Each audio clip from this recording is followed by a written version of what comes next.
NASA is more than a big corporation. It's family. It all starts here.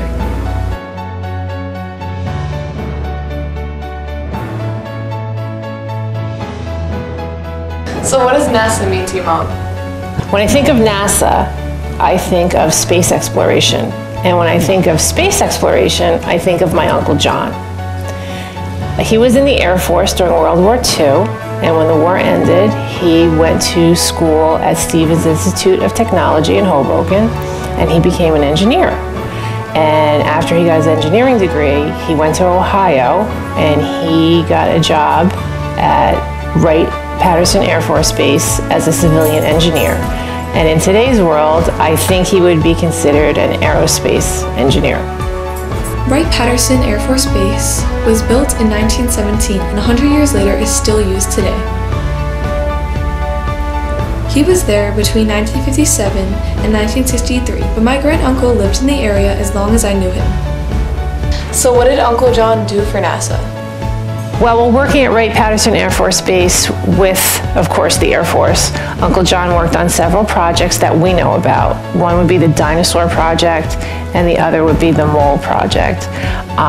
He also worked on various other projects that advanced things and technologies for NASA, but a lot of it at the time was top secret.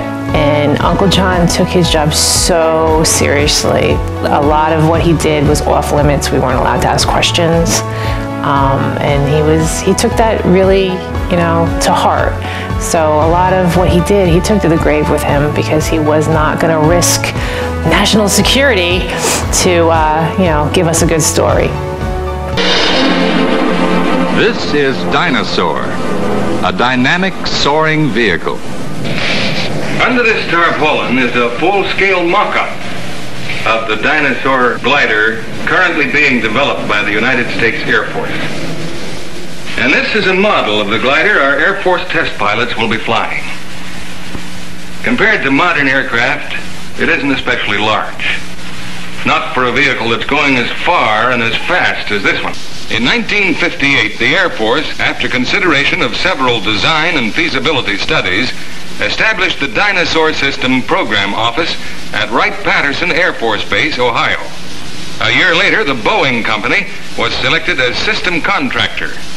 At the same time, the Martin Company was chosen as associate contractor to supply the rocket boosters.